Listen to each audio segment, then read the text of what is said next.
In this Adobe Illustrator Basics tutorial, we will go over artboards, shape tools, fill and stroke, pen and curvature tools, selection tools, and the text tool. So let's get into it. So this is what it looks like when you first open up a file in Adobe Illustrator 2025. This is called an artboard, and this is essentially the space where you can put your designs as you create them. This space is completely empty. It is not a canvas of pixels like we see in Adobe Photoshop. It is an empty space, and we have to actually place vector objects, vector shapes on it to have something actually be there that we can modify in terms of putting color or gradient or pattern or text. So this is just an empty space that we can specify the size of. We can change the size of this artboard by going to Window and opening up our Artboard menu. Once we have our Artboards menu open, we can create another artboard. And this is very helpful if you are creating a multi-page PDF and you want them all to be in the same file. We're not doing that today, so I'm going to delete these. But you can also click on this artboard icon and adjust the size. There are also some helpful presets. If you know what kind of design you are creating, you can choose that preset and it will be optimized for that format.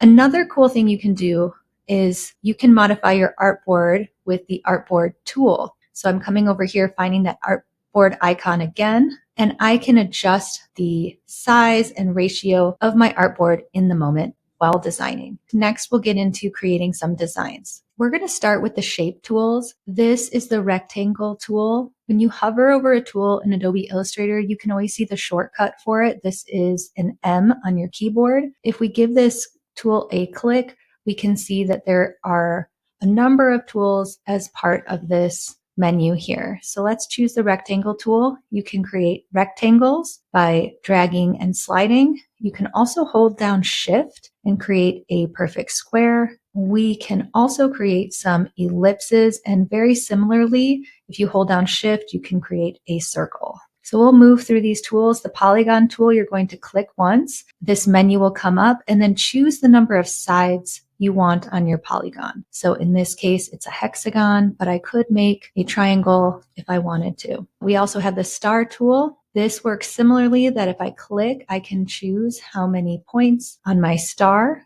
that I might want to have.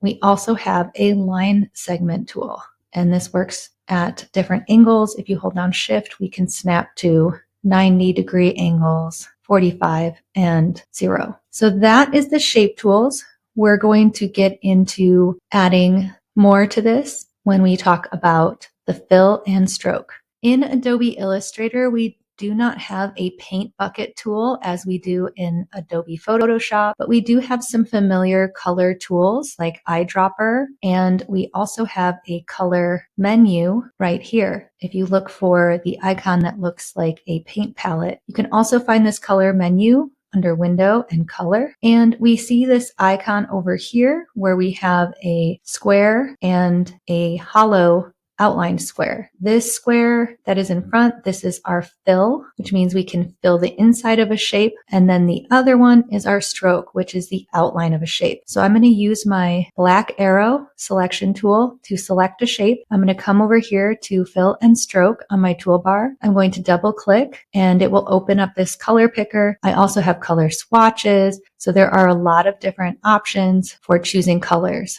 I can also edit this over here in my color menu. Over here in stroke, I can also edit the color and choose a different color stroke. I'm going to zoom in so we can see what this looks like. If I want this stroke to be thicker, I can edit the line weight of this stroke by opening up a stroke menu and choosing from these options over here. I have weight, so I can make this thicker. I can also round the corners if I would like to. And there are a number of other options. I can change the profile of the stroke if I want it to have a different profile, and go from thick to thin, create a taper, anything like that. This works better with the line segments. And if we want to edit the stroke here, I can make this much thicker. I can edit the the color of it. And then I can also choose from different arrowheads. I can make the scale of these arrowheads shorter, and there's so many different options. Pointers, arrowheads, all sorts of different things. I can also, again, change the profile of this so that it has a different look, shape to it, change the edges. Maybe you don't want a stroke or a fill on your shape. You can select either the fill and do the strike through here, or you can select the stroke and do the strike through. And now that stroke is gone. So play around with this. Again, you can edit it over here in the toolbar or over here in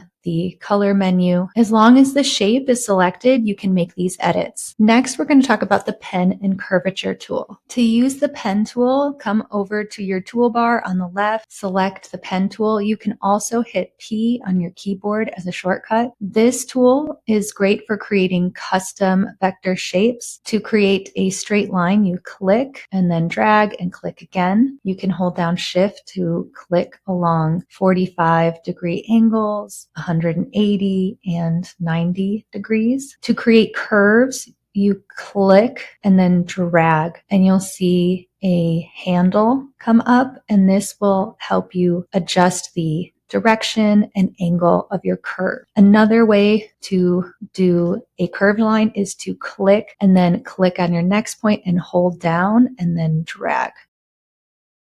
Both strategies work. So you can create a variety of custom shapes. You can fill these shapes. You can apply a stroke or even a gradient. We won't get too much into gradients here, but there's lots of options once you create these custom shapes. I'm going to zoom in here and we're going to try the curvature tool. The curvature tool is also located on the toolbar. It has a curved line coming from the pen icon. And this tool allows you to set points and create curves. I like to use the curvature tool with the pen tool. So if you want to draw an angular shape with your pen tool and then switch to the curvature tool, you can double click on these points and get curves. And this is a quick way to trace curvy shapes with the pen tool, but you can also use the curvature tool on its own. Next, we're going to talk about the selection tools. Now, we have been using the selection tools here and there so far in this tutorial. Our first selection tool is just a basic selection tool. The shortcut for this is V on your keyboard, and this tool allows you to scale objects. It will have this bounding box. If you hold down Shift,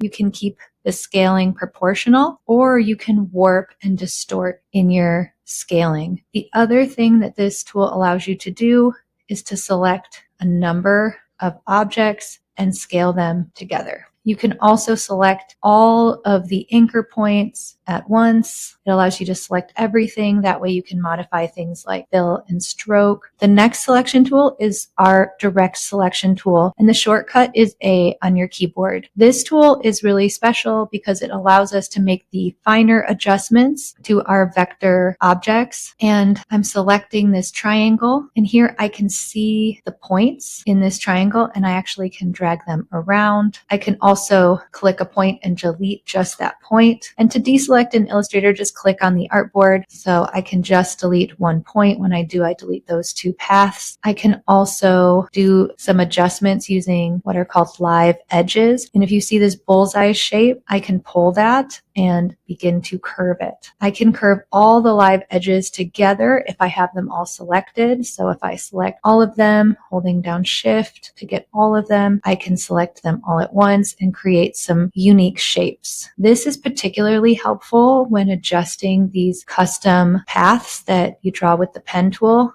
I can really do quite a bit of adjustment, dragging these anchor points around. I can also adjust the handles in my curved shapes. So I can find those handles and I can adjust those curves. I can make them longer, shorter, or change the angle. The direct selection tool is very helpful and allows you to make those minor adjustments. Next, we're going to talk about the type tools. If you come over to your toolbar on the left and find the uppercase T, that is your type tool. If you click on this tool, you'll find there are a number of type tools, including type on the path tool and vertical type tool. If you choose the type tool, you can create a text box, which will automatically populate with some default text, but you can of course change this text. Now with the newer versions of Adobe Illustrator, there is this helpful bar down here, which allows you to edit many aspects of your design in the moment based on what tool you're using. So here I can change the font and the size, but if you don't have this version, you can find your type menus under Window and Type. There's lots of different menus for type. A good one to start with is just the character, and this will open up a lot of the same things you're seeing here in this bar. So I can highlight the text, I can make it larger, and I can change the font of it. Once I do that, I can change the color of it if I would like and make it whatever color I want, but it is not a vector object at this point. It is just type. If I want to be able to edit the anchor points, curves, and paths of this, I'm going to have to create outlines. And so what I can do is right click and come to this menu where it says create outlines. And now it is traced with different paths, points, curves, and I could potentially start adjusting this if I wanted. If I wanted to work with the regular selection tool, just my selection tool, I could now scale it and adjust these proportions or hold down shift to keep the proportions. It's really helpful to be able to expand your text by creating outlines. Again, if your text has this line under it, it has not been expanded into a vector shape. It is still just simply a text box. So you can right click and go to create outlines. So hopefully this gets you started in Adobe Illustrator and demystifies some of these basic tools. Thank you so much for joining me, and I'll see you in the next tutorial.